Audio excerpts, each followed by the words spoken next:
Hey, what's good, people? This whole video seems silly because I'm not teaching you about the word. I'm telling you about something. I'm watching an anime and it's Attack on Titan. Don't know if you've seen it or not, but this is to do with the word. Bear with me, please. So in Attack on Titan, there's a lot of people who consider themselves above others, but they are struggling with the weight of that class, because we're all carrying our class. So these people think they're above, they have that pressure of, oh, I feel like I need to do so much. And I need to, I feel like I'm better than anybody else, but I used to have a messiah complex, I used to think I'm here to save people, and in no sense I am, we all are. It's up to us whether we step up to that calling, but you struggle with the weight of your own iniquity because no matter what you do, it'll never be enough. There's another character, and he says there are special people, but I'm just not one of them. Let me tell you, there are special people, and I'm talking to one right now. I'm talking to many right now. Anybody under the sound of my voice, know that you are special. Not because of you, who you are, but because of the one who made you, who loves you. He is special. We have an amazing God who is set apart and above everyone else. But we are all equal. See, you might look at the king and think, oh, he's got, he doesn't have, we don't have equal opportunities. Say if you're born into a royalty, you ain't got to work like nobody else works. Like, say, born into poverty, you got to work just to survive. Whereas them, man, they got servants, they got everything. So survival isn't their priority, you know what I mean? So the work they do, they can think about things that aren't relevant to them. But let me tell you, there's no such thing as special people, just special callings. The Bible says, that God's the potter and we're the clay. Who are we to say whether one vessel is made for ceremonial use and another one for traditional use all the time, So the message here really is that we are all equal. Alohim doesn't have favourites. He doesn't play favourites. He doesn't, say one man who's called to build a farm and one man who's called to build a city. They both, whether or not they accomplish their goals, their dreams, their mission, they're both equal in the eyes of the Lord. But I tell you, if one didn't accomplish, Yahuwah desires obedience more than he desires sacrifice. He desires mercy more than he desires sacrifice. So what it is that man who built the city, he might have 20 farms on the city. That man who built the farm, that's his only farm. But I tell you, if that man who builds a city does not build the city, then perhaps the farm would not be possible. We're all basically working in tandem. We're all working together to basically connect every plan together. So without the city, the farm could not be built. But if a man who was supposed to build the city did not build the city, then not because he is valued less, but in Elohim's eyes, he has not obeyed. And that is all Alohim desires for us. He doesn't want us to obey because he's God and you do what I say. No. I want you to look at the law and consider this. Let's go with sins. Don't lie, don't steal, don't kill. Don't worship anyone but God or anything but God. Don't have idols. Love your neighbour as you love yourself. So why are we commanded to do these things? Why are we commanded not to gossip, not to slander, not to steal, not to kill? Well, think about this. The kingdom of heaven is one. We're all one family. And as long as we all do our part, it's good. But you see, my part might be that I need to work with somebody else. But if I'm gossiping about that person's going to find out he don't want to be my friend. He don't want to work with me because he knows what I'm like, you know what I mean? If I'm lying to people, they ain't going to trust me. How can you work with somebody you cannot trust? So the reason for the law, when it says don't eat pork, it's not because pork doesn't taste good and because pork tastes very good, man. I eat pork all the time, man. I'm a sinner, That is a sin. Because the wages of sin is death. And the thing is, it's better to eat pork than to murder. No, a sin is a sin. And if not for Yahushua, we would all be dead. Because that is what we are deserving of, rotten. But what I want you to understand is pork carries a lot of parasites, illness, cysts. They're not clean animals. So it can make us ill. So that's why we got told don't eat pork. The reason why we got told don't lie is because God wants us all to get along. He doesn't want us divided. He doesn't want us fighting. As long as you obey your instruction, as long as you fulfill your purpose, you'll receive well done, good and faithful servant. One man might be called to do 1,000 things. One man might be called to just do one thing. That doesn't matter. We're not called to do the same things, but we are all equal. We're all equal. I'm above none of you.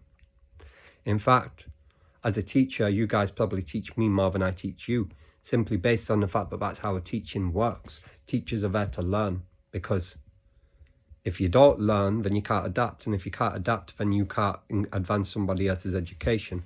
And, you know, I don't claim to ever be better than anybody. You know, I try to remain humble, as hard as that is, because it is difficult. I'm up here on the screen, you know what I mean? Like, people are listening to me. People look at me and they'll either place me above or below them. Ideally, I want them to look at me and think, you're the same as me, because I am. I'm flesh. I'm clay. What sets me apart is the Ruach. But that has nothing to do with me. I am not the Ruach. The Ruach lives in me, but that's our Father. And our Father, he is amazing and good. And we can't do anything without him. We can't even sin without him. We can't even disappoint him without him. But you know, it's impossible to please him without faith. And you see, this guy in the anime, he was talking about how, you know, I'm just not a special person because he wasn't getting recognition. We don't need recognition from people. It's useless, it's worthless, it's perishable, it'll pass away. But Alohim will never pass away. So, honestly, I fervently desire his recognition, as you should. You know, we all want to get to the end of this lesson here. Well done, my good and faithful servant. And I can't claim that my calling's more important than anybody's, because without my calling, your calling may not be fulfilled. Without your calling, my calling may not be fulfilled. End of the day, no man's an island and no man can do it on his own. No woman can do it on her own. But we're all equal. We are all completely equal in the eyes of the Lord. He looks at me the same way he looks at, who's a good example? The same way he might look at Peter. The same way he might look at Paul. See, Peter didn't kill nobody. Oh, he tried. He tried to kill Malchus.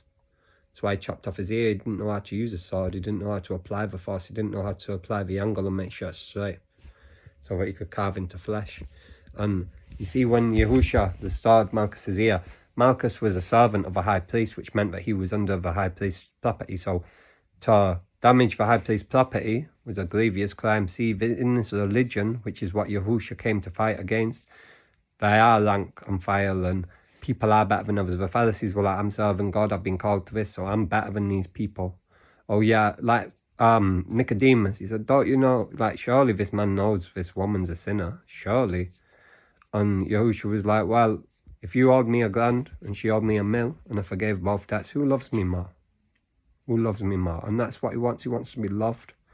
And unfortunately, unconditional love don't really exist. As much as I aspire to it, as much as I want it, it don't exist. Not on this earth. No, in the flesh. People always got conditions for you. You know?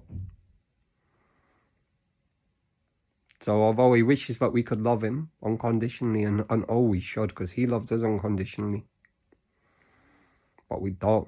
When we have to say, but what can you do for me?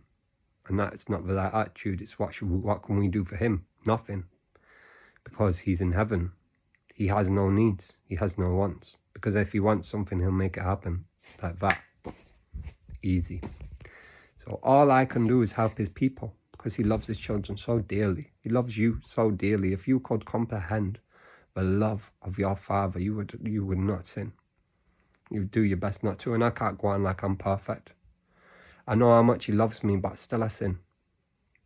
Because I'm not ineffable. I'm not unchangeable. I change every day. That's why I try not to rely on my own thinking, but I try to rely on the voice of my Father.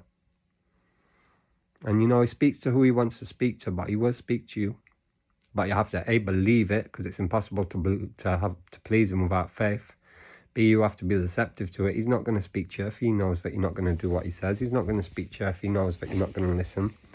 And thirdly, we have to receive it. We have to say, okay, like in humility, like, God speaking to me don't make me better than someone who God doesn't speak to. It just means that I'm obeying more. And truly I'm not, to be honest, because You know, even now, I'm setting myself above, and it should never be. It should never be. I can't deal with people who want to be above or below me, because if you're above me, I'm going to have a problem with that, because me, I have a problem with arrogance, you know. You may not see it, because I portray what I want to portray, same way you portray what you want to portray. People only know what you tell them and what you show them. That's all they know. If you don't show them something, if you don't tell them something, they'll never know that. But it's about just being obedient and being humble. See, if I see someone who's trying to put themselves above me, I'm like, nah, go away. I don't want to be around you. But see, if I see someone who's trying to be below me and put me up on a pedestal, I'm like, nah, man, because now you're putting me in a position I don't deserve and I should not be in. I don't want to be there. That'll make my head go, you know, oh, yeah, you do deserve this, you do deserve this. And it's like, no, I don't deserve anything. Really and truly, my Abba did so much for me. He sent his only son. And through that, he said, you know, I'll take you. I'm not worth Yahusha.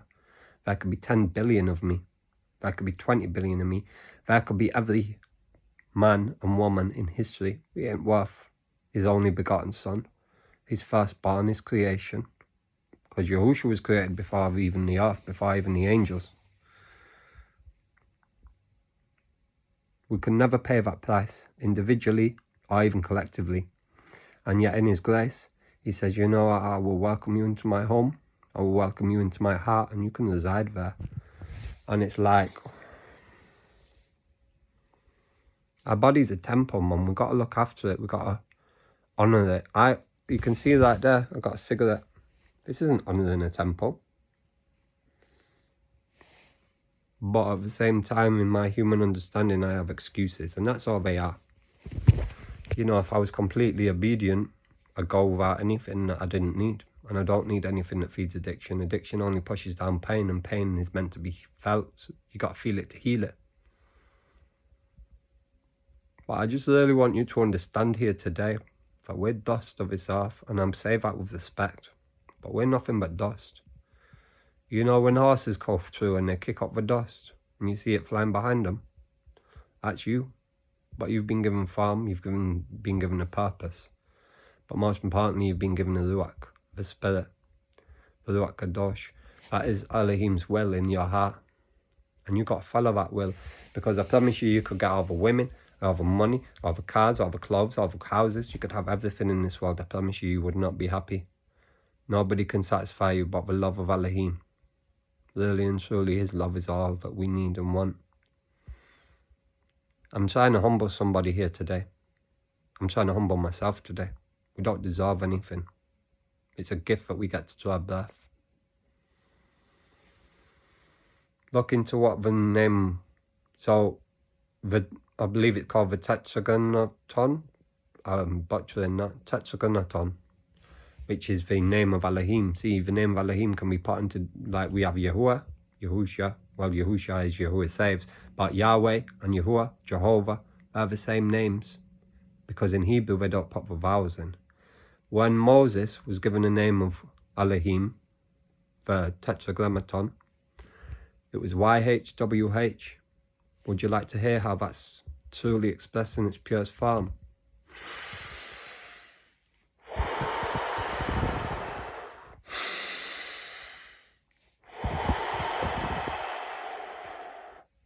So it don't matter if you believe in him or not, you're worshipping his name with every breath you take. So I ask him to take your breath away, man. See how long you go. See how long you survive, man. It's collapsed, it's done, it's finished. You could never survive without the breath. See, breath and spirit in Hebrew are the same word. So we're all breathing, aren't we? So we're all part of his kingdom, whether we like it or not, whether we acknowledge it or not, whether we want to be or not. It's a fact. So I'm going to leave it there. I feel like I've said enough. But thank you for sticking around this long. I know this wasn't an easy message to hear. I know it seems nonsensical. But really and truly, we're all equal. Nobody's above anyone. The only one above is our Father in heaven. And he does what he pleases. So you can't argue with him. You shouldn't even want to. Peace. Shalom, shalom.